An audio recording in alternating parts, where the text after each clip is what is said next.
सहनाववतु सहनौ भुनक्तु सह वीर्यं करवावहै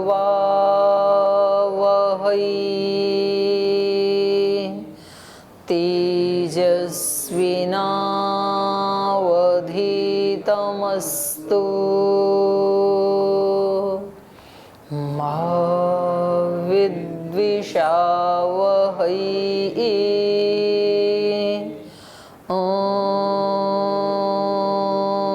शांति शांति शांति।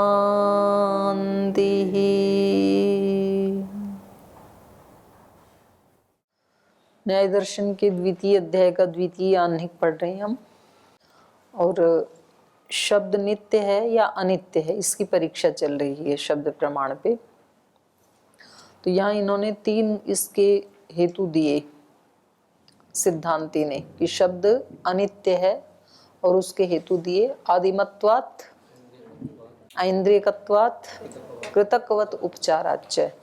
तो जो तीसरा विशेषण इन्होंने दिया था कृतकवत उपचाराच्च, किए गए के समान। कृतक मन किया गया, जैसे सुख दुख किए गए हैं हमारे द्वारा, तो इसलिए हम वहां पर 2 विशेषण लगाते हैं, तीव्र दुख, मंद दुख। तो कह रहे हैं ऐसे ही शब्द भी देखा जाता है, कुछ शब्द तीव्र देखे जाते हैं, कुछ मंद देखे जाते हैं। तो जैसे सुख दुख किए हुए हैं, कार्य रूप हैं, अनित्य हैं, उत्पत्ति और नष्ट होने वाले हैं, ऐसे ही शब्द भी उत्पत्ति और विनाश वाला है। तो यहाँ पूर्व पक्षी का ये कहना है कि नहीं, शब्द तो नित्य है, और ये जो तीव्रता मंदता है ये किसके कारण हो जाती है? व्यंजक संयोग के कारण हो जाती है तीव्रता या मंदता। रूपवत, रूप के समान। जैसे धुंधला सा प्रकाश है तो वस्तुएं, उनका रूप मंद दिखाई देता है, तीव्र प्रकाश है तो तीव्र रूप दिखाई देता है, स्पष्ट रूप दिखाई देता है। तो इसका उत्तर दिया तच्च नैवम, ऐसा नहीं है। शब्द संयोग के कारण कम या ज्यादा तीव्र या मंद होते हैं, ऐसा नहीं है, बल्कि स्वयं शब्द ही तीव्र और मंद होते हैं। भिन्न भिन्न शब्द होते हैं। जैसे नगाड़े का शब्द तीव्र शब्द होता है और तंत्री का शब्द उससे थोड़ा कम होता है, इसलिए नगाड़े का शब्द तंत्री के शब्द को अभिभव कर देता है। तो इसलिए कहा तीव्रो भेरी शब्दों मंदम तंत्री शब्दम अभिभवती न मंद। मंद शब्द उसको अभिभव नहीं कर सकता है, पर तीव्र शब्द उसको अभिभव कर देता है। तो इसलिए शब्द का ये संयोग व्यंजक नहीं है, बल्कि उत्पादक ही है। न च शब्द ग्रहणम अभिभावकम शब्दश्च भिद्यते। और शब्द का ग्रहण भी अभिभावक नहीं होता है। कोई कहे कि जी ये तो ग्रहण में कम ज्यादा हो जाता है, किसी के कान अच्छे हैं तो उसको स्पष्ट सुनाई देता है, तीव्र शब्द कहेंगे उसके लिए तो, और किसी के कान ही खराब हैं तो उसको मंद सुनाई देगा, तो तब कहेंगे मंद शब्द है। बोले ऐसा भी नहीं है। न च शब्द ग्रहणम अभिभावकम, शब्द का ग्रहण, शब्द का ज्ञान, ये भी अभिभावक नहीं होता है। शब्दश्च भिद्यते, शब्द ही अलग अलग होते हैं, और जब शब्द अलग होते हैं तो ठीक है, फिर ये अभिभव ठीक है। भेरी का जो शब्द है वो तंत्री के शब्द को अभिभव कर देता है। तो ये कह रहे हैं कि नहीं, ये, और आपके मत में तो अभिभव उपपन्न ही नहीं होगा, ये एक अगली बात कही सिद्धांती ने। पूर्व पक्षी के मत में अभिभव उपपन्न ही नहीं होगा। क्यों नहीं होगा? शब्द नित्य है, तो भेरी में भी नित्य है शब्द, तंत्री में भी नित्य है, और जो नित्य होता है वो उत्पन्न तो होता नहीं है, अभिव्यक्त होता है केवल।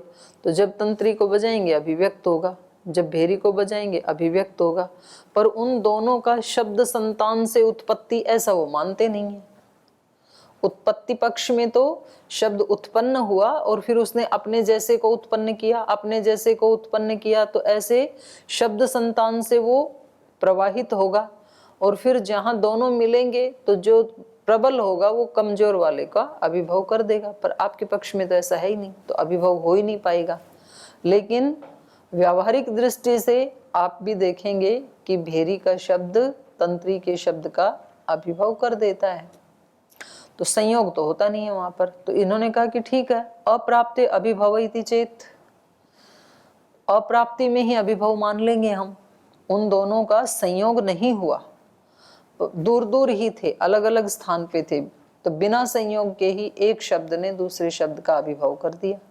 तो बोले अप्राप्ति में अभिभव मानोगे तो एक ही भेरी का शब्द तीनों लोकों में उस समय जितने भी तंत्रियां बज रही थी उन सब का अभिभव करने लगेगा, क्योंकि अप्राप्ति तो सामान्य है ना, वो अप्राप्ति चाहे स्वर्गलोक में, चाहे पृथ्वीलोक में, चाहे अमेरिका में है, भारत में कहीं भी है, तो अप्राप्ति के अविशेष होने से सभी का वो अभिभव करने लगेगा। तो ऐसा भी नहीं होता है, सभी का तो अभिभव होता नहीं है, निकट वाले का ही अभिभव होता है। तत्र क्वचिदेव भेर्याम प्रणादितायाम सर्वलोकेषु समान कालतंत्री स्वना न श्रूयेरन। अगर आप अप्राप्ति में अभिभव मानोगे तो किसी भी भेरी के बजाए जाने पर सर्वलोकेषु सभी लोकों में समान कालस्तंत्री स्वना, उस समान काल में, उसी काल में जो तंत्री के शब्द हैं स्वना, वो न श्रूयेरन, वो नहीं सुनने चाहिए, उन सब का अभिभव हो जाना चाहिए, होता नहीं है। लेकिन नाना भूतेषु शब्द संतानेषु सत्सु श्रोत्र प्रत्यासत्ति भावेन कस्यचित् शब्दस्य तीव्रेण मंदस्य अभिभव युक्त इति।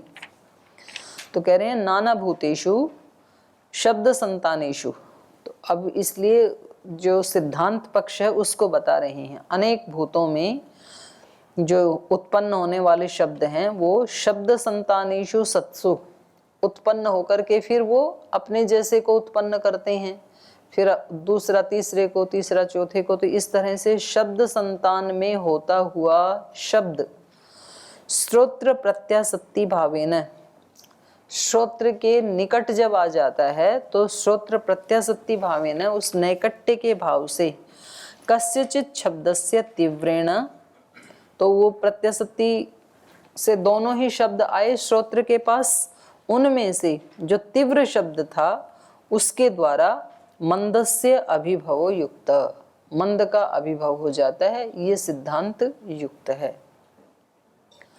कह पुनः अयम अभिभवो नाम, ये अभिभव क्या है, अभिभव किस चीज का नाम है ये, तो उसका उत्तर दे रहे हैं ग्राह्य समान जातीय ग्रहण कृतम अग्रहणम अभिभवः। तो इसको आप वो कर लीजिए, हाईलाइट कर लें। अभिभव किसे कहते हैं, तो अभिभव क्या हो गया, ग्राह्य समान जातीय ग्रहण कृतम, ग्राह्य मतलब ग्रहण करने योग्य कोई भी पदार्थ उसको कहेंगे ग्राह्य। तो ग्राह्य पदार्थ के समान जातीय ग्रहण कृतम, समान जाति वाले पदार्थ के ग्रहण से, यहाँ ग्राह्य पदार्थ क्या है, भेरी का शब्द, और उसके समान जाति वाला पदार्थ क्या है, तंत्री का शब्द, जो हम उदाहरण लेके चल रहे हैं उसमें। तो कहा ग्राह्य समान जातीय ग्रहण कृतम, ग्रहण करने योग्य जो ग्राह्य पदार्थ था उसके समान जाति वाले पदार्थ के ग्रहण से समान जातीय ग्रहण कृतम अग्रहणम, दूसरे पदार्थ का ग्रहण न होना। जो ग्राह्य पदार्थ था, ग्राह्य हमें क्या चाहिए, ग्रहण किसको करना चाह रहे हैं, तंत्री के शब्द को, उसके समान जाति वाला भेरी का शब्द है, तो भेरी के शब्द से ये जो ग्राह्य था हमारा तंत्री शब्द, उसका अग्रहणम, उसका ग्रहण नहीं हो पा रहा है, इसको क्या कहेंगे, अभिभव। यथा उल्का प्रकाशस्य ग्रहणार्हस्य आदित्य प्रकाशेन इति, जैसे उल्का का जो प्रकाश है जो ग्रहणार्हस्य, ग्रहण करने के योग्य है, जो उल्काएं या तारे आदि हैं उनका जो प्रकाश है वो ग्रहण करने योग्य है, होता ही है ना गृहीत रात को, तो ग्रहण करने योग्य होते हुए भी आदित्य के प्रकाश में उनका ग्रहण नहीं होता है। क्यों? आदित्य के प्रकाश ने उनका अभिभव कर दिया। उनका प्रकाश कम था, आदित्य का प्रकाश ज्यादा हो गया, तो ज्यादा वाले ने कम वाले का अभिभव कर दिया। इसको अभिभव कहते हैं। तो इससे क्या निकला? यहाँ तक का निर्णय ये निकला कि शब्द अनित्य है। तीनों हेतु सिद्ध कर दिए ना इन्होंने, आदिमत्वात्, ऐन्द्रियकत्वात्, कृतकवत् उपचाराच्च। तो इन तीन हेतुओं से सिद्ध हुआ कि शब्द अनित्य है, उत्पन्न होने वाला और नष्ट होने वाला है। अब पूर्व पक्षी कह रहे हैं न घटा भाव सामान्य नित्यत्वात् नित्येषु अपि अनित्यवत् उपचाराच्च। कह रहे हैं नहीं, ये शब्द नित्य नहीं है। क्यों नहीं है? घटा भाव, घट का अभाव, सामान्य नित्यत्वात्, और कह रहे हैं घट का जो अभाव है तो वो एक घड़े का यदि अभाव हो गया तो ऐसा थोड़ी है कि घट जाति का ही अभाव हो गया। घट जाति का अभाव तो नहीं हुआ ना। सामान्य नित्यत्वात्, जो सामान्य जो जाति है उसके नित्य होने से, और नित्येषु अपि अनित्यवत् उपचाराच्च, और जो नित्य पदार्थ हैं उनमें भी नित्येषु अपि अनित्यवत् उपचाराच्च, अनित्य जैसा उपचार देखे जाने से, जिनको नित्य कह रहे हैं उनमें भी अनित्य जैसा व्यवहार देखे जाने से ये जो आपने तीनों विशेषण दिए हैं ये उचित नहीं है। भाष्य से ठीक से समझ पाएंगे। एक एक को ले रहे हैं। न खलु आदिमत्वात् अनित्य शब्द है, जो आपने तीन विशेषण दिए थे ना, तो उसमें पहला विशेषण ही उचित नहीं है, आदिमत्वात् जो कहा था। क्यों नहीं है? कस्मात् व्यभिचारात, बोले इसका तो व्यभिचार देखा जाता है। आदिमत्वात् मतलब कारण वाला होने से, ये था ना। तो कह रहे हैं देखो, आदिमतः खलु घटा भावस्य दृष्टम नित्यत्वम। घट का जो अभाव है वो कैसा है? आदि वाला। एक घट हमने बनाया, फिर घट टूट गया, तो घट टूट गया तो ये क्या हो गया? घट का अभाव। और ये घट का जो अभाव है ये आदि वाला है कि नहीं है? भाई जब घट टूटा वही उसका आदि है ना अभाव का। तो आदि तो वो हो गया, शुरुआत तो वो हो गई, कारण तो हो गया घट का विभाग होना परमाणुओं का, ये उसका कारण हो गया। और अब ये अभाव कब तक चलेगा? अनंत काल तक चलेगा। नित्य हो गया ये, मतलब अनित्य नहीं है ना। आदि वाला तो है लेकिन नित्य है, सदा सदा के लिए अभाव हो गया, कभी भी भाव होगा नहीं उस घट का। तो उसी की तो बात कर रहे हैं जो टूटा, उसी की। तो आदि वाला है लेकिन अनित्य नहीं है, नित्य है, तो व्यभिचार हो गया ना। इन्होंने क्या कहा था? जो आदि वाला है वो अनित्य होता है। घट का उदाहरण दिया था इन्होंने घट का नहीं, घट के अभाव का उदाहरण दे दिया कि जो घट का अभाव है वो आदि वाला तो है लेकिन अनित्य नहीं है, नित्य है वो। आदिमत खलु घटा भावस्य दृष्टम नित्यत्वम, उसका नित्यत्व देखा जाता है। कथम आदिमान, ये घटा भाव आदिमान कैसे है? तो कह रहे हैं कारण विभागेभ्यो ही घटो न भवति। जो घट के कारण हैं अर्थात मृत कण हैं, उनका जो विभाग हो जाता है, जब वो टूट जाते हैं, बिखर जाते हैं अलग अलग, तो घटो न भवति, फिर घड़ा नहीं रहता है। कथम अस्य नित्यत्वम, तो इस अभाव का नित्यत्व कैसे है? कह रहे हैं यो सौ कारण विभागेभ्यो न भवति, यहाँ अल्प विराम लगा लो। न तस्या भावो भावेन कदाचित निर्वर्त्यते इति, यहाँ पर एक रेफ और लगा लें, कदाचित निर्वर्त्यते ऐसे आएगा, निर्वर्त्यते। योसौ कारण विभागेभ्यो न भवति, ये जो घड़ा कारण का विभाग होने से अब अस्तित्व में नहीं है, टूट गया है। न तस्या भावो भावेन कदाचित निर्वर्त्यते, तो उसका जो अभाव है वो कभी भी भाव रूप में उत्पन्न नहीं होगा। ठीक है।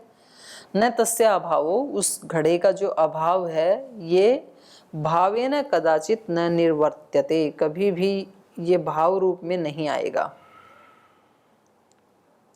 दूसरा जो आपने कहा था यद्यपि ऐन्द्रियकत्वात् इति, और जो दूसरा विशेषण दिया था कि इंद्रिय ग्राह्य होने से, तो वो भी उचित नहीं है, उससे भी अनित्यता सिद्ध नहीं होती है।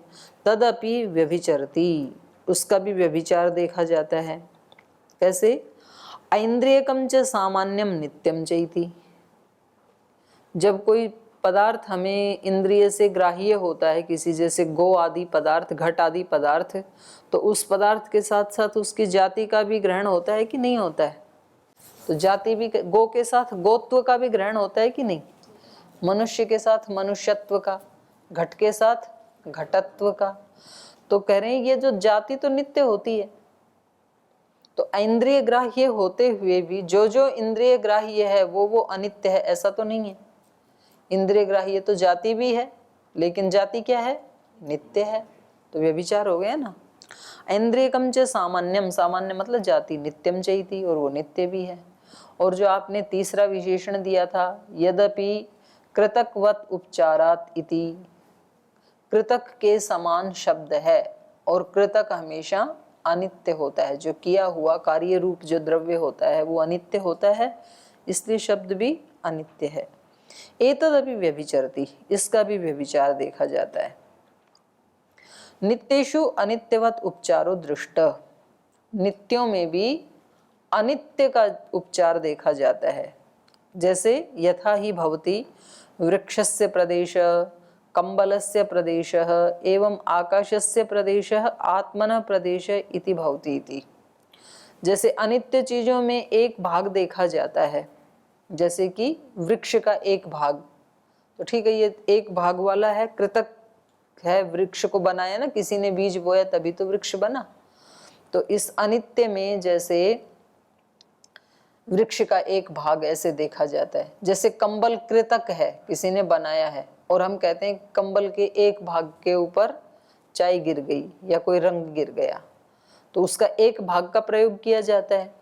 जैसे अनित्यों में एक भाग का प्रयोग किया जाता है कृतक में, वैसे ही नित्य में भी किया जाता है। हम बोलते हैं आकाश का एक देश, आत्मा का एक देश, भाई इसकी आत्मा के किसी कोने में ये संस्कार भी था एक देश में, इसलिए तो इसने ऐसे किया। आकाश का एक देश, भाई मेरे कमरे का आकाश, घटाकाश, पटाकाश, ये हम बोलते ही है ना। तो ये कह रहे हैं एवं आकाश प्रदेश आत्मन प्रदेश, लेकिन वृक्ष और कंबल तो अनित्य हैं, लेकिन उन्हीं का जैसा प्रयोग नित्य में भी हो रहा है। तो जो आपने कहा था ना कृतकवत उपचारात, तो कृतकवत उपचार वाला होने से सब अनित्य ही होता है ऐसा नहीं है।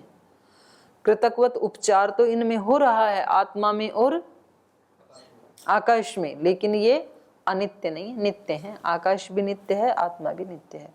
तो तीनों विशेषणों का इन्होंने खंडन कर दिया। अब इसका उत्तर दे रहे हैं ये, तत्व भागतयो नानात्व विभागात अव्यभिचारः। तत्व भागतयोः, जो गौण और मुख्य होते हैं उनमें नानात्व, वो अलग अलग होते हैं, उनमें नानात्व होता है। नानात्व विभागात अव्यभिचार, नानात्व का विभाग होने से अव्यभिचार, व्यभिचार नहीं हो पाएगा, क्योंकि कुछ गौण कथन होते हैं, कुछ मुख्य होते हैं। कंबल में तो वास्तव में एक देश होता है, लेकिन आकाश में एक देश नहीं होता है, आत्मा में एक देश नहीं होता है, वहां गौण कथन है। नित्यम इत्यत्र किम तावत तत्वम, कह रहे हैं जो जिसको आप नित्य कह रहे हैं, शब्द को नित्य कह रहा है ना पूर्व पक्षी, तो कह रहे हैं नित्यम, जो आप नित्य कह रहे हो, इत्यत्र किम तावत तत्वम, ये नित्यत्व तत्व क्या है? आप किसको नित्य मानते हैं? नित्यत्व आप किसको कह रहे हैं? पूर्व पक्षी से पूछ रहे हैं, तो उत्तर दे रहे हैं, अर्थांतरस्य अनुत्पत्ति धर्मकस्य आत्म अहान अनुपपत्तिर नित्यत्वम। नित्यत्व हम किसको कह रहे हैं? अर्थांतर से, किसी भी वस्तु के, जो कैसा होना चाहिए? अनुत्पत्ति धर्मकस्य, जो उत्पत्ति धर्म वाला नहीं है, उस वस्तु के आत्महान अनुपपत्ति, स्वरूप के हान की जो अनुपपत्ति होती है, अर्थात जो कभी नष्ट होता नहीं देखा जाता है, यही क्या है? नित्यत्वम।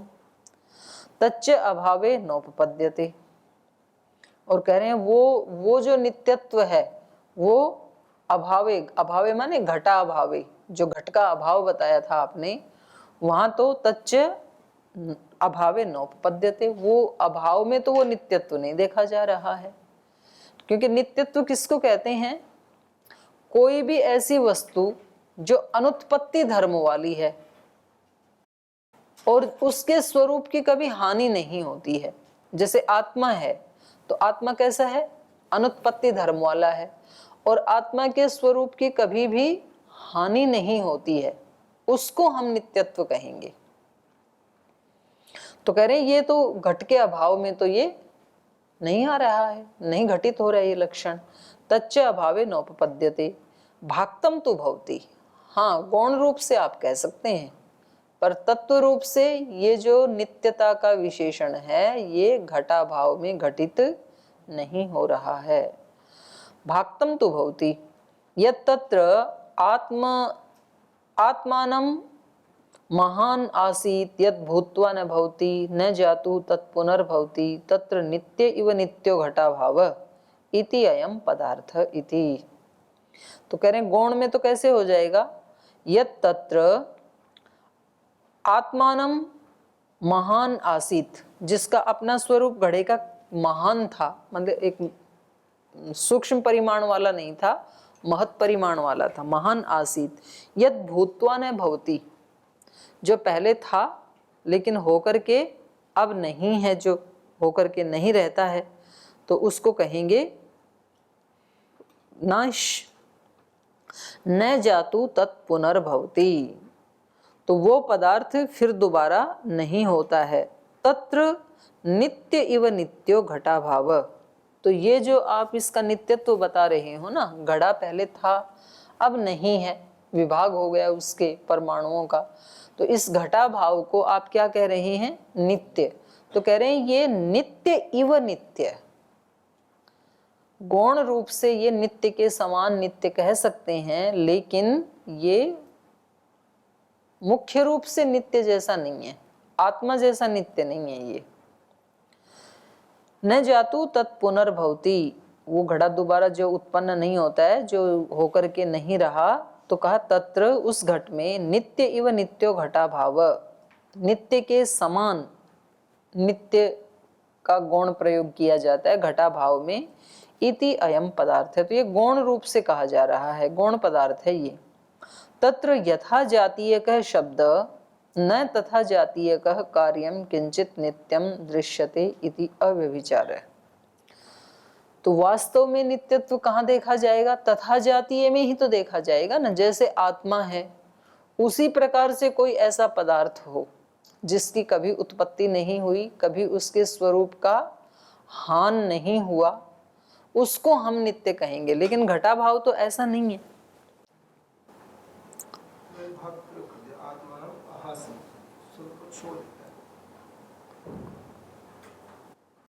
किसमें? नहीं, यत् तत्र आत्मानम आसीत, अपने स्वरूप को जिसने छोड़ दिया, ये तो घड़ा हो गया। जो कैसा था? महान था। महान आसीत, सॉरी, आत्मानम आसीत है ये, हाँ मैं महान बोल रही थी इसको। यत् तत्र आत्मानम आसीत यत् भूत्वा न भवति, ये तो घड़े का है ना नित्यत्व बता रहे हैं कि वो अपने स्वरूप को, जैसा वो स्वरूप था उसका घड़े का, अब उसने अपने स्वरूप को छोड़ दिया, तो भूत्वा न भवति, छोड़ दिया, तो अब ये जो इसका अभाव हो गया घट रूप का, ये न जातु तत्पुनः भवति, तो दोबारा ये अपने रूप में आएगा नहीं। तो यहाँ पर आप क्या देख रहे हैं? नित्यत्व। तो ये नित्यत्व कैसा है? नित्य इव नित्य घटा भाव है। ये जो घट का अभाव है ये नित्य के समान कह सकते हैं आप, माने गौण प्रयोग तो आप कर सकते हैं, लेकिन मुख्य ऐसा कोई पदार्थ नहीं है ये आत्मा की तरह से, नित्य पदार्थ या परमात्मा की तरह से या मूल प्रकृति की तरह, ऐसा कोई पदार्थ थोड़ी है घटा भाव। तत्र यथा जातीयकः शब्द, तो इसलिए जिस जाति वाला, जिस सत्ता वाला ये शब्द है, न तथा जातीयकम कार्यम किंचित नित्यम दृश्यते इति, तो इसी प्रकार की, इसी जाति वाला कोई ऐसा कार्य द्रव्य नहीं दिखाई दे रहा है जिसको आप नित्य कह सकें। उसी जाति वाला लेना पड़ेगा ना। अब घटा भाव अन्य जाति वाला है, आत्मा अन्य जाति वाला है, तो दोनों की नित्यता अलग अलग है। एक सत्तात्मक, एक अभावात्मक है, उसकी तो सत्ता ही नहीं है। तो हमें कहाँ देखनी है नित्यता अनित्यता? एक समान जाति वाले में। तो जिस जाति का शब्द उसी जाति वाला अगर आप कोई नित्य ला करके दिखाओ, तब तो हम मान लेंगे कि शब्द भी नित्य है। लेकिन ऐसा तो कोई भी है नहीं जिसमें तीनों विशेषण घटते हों, जो आदि वाला भी हो, इंद्रिय ग्राह्य भी हो और कृतकवत उपचार भी जिसमें होता हो, और वो कोई ऐसा पदार्थ नित्य हो, तो फिर हम कहेंगे कि शब्द भी उसके समान नित्य है। लेकिन ऐसा तो कुछ है ही नहीं। न तथा जातीयकम कार्यम किंचित नित्यम दृश्यते इति अव्यभिचार, इसलिए कहीं भी व्यभिचार नहीं होगा। जो आपने व्यभिचार दिखाए थे वो सब छल करके दिखाए हैं। यद्यपि सामान्य नित्यत्वात् इति इंद्रिय प्रत्यासत्ति ग्राह्यम ऐन्द्रियकम इति, और फिर दूसरा इन्होंने क्या दोष दिखाया था कि जो जो इंद्रिय ग्राह्य होता है वो अनित्य होता है। ये आपका कथन उचित नहीं है, क्योंकि जाति भी इंद्रिय ग्राह्य है लेकिन जाति तो नित्य है। तो शब्द इंद्रिय ग्राह्य तो है लेकिन जाति की तरह नित्य है, ऐसा हम मानेंगे। ये पूर्व पक्षी का कहना था।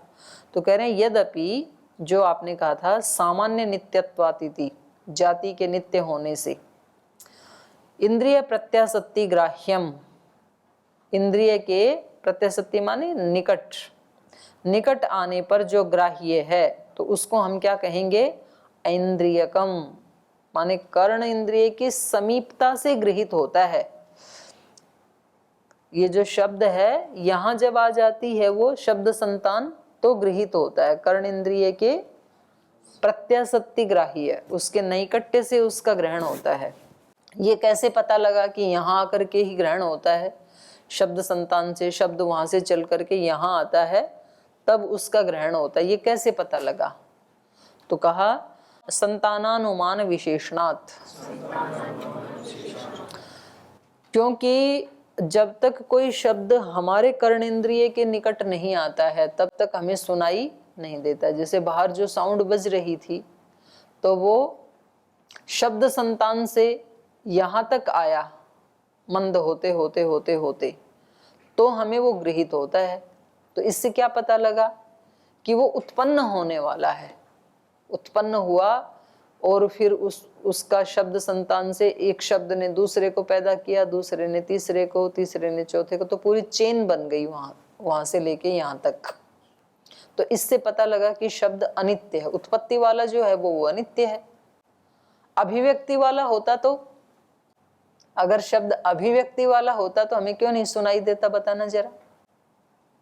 अगर हम माने कि वहां पर जो भेरी मारी गई उससे अभिव्यक्त हुआ है तो हमें क्यों नहीं सुनेगा? शब्द संतान कैसे बनेगी? दिया जलाया तो वस्तुएं यहाँ अभिव्यक्त हुई, तो ये आगे थोड़ी जाएंगी कहीं, बस यहीं रहेंगी ये।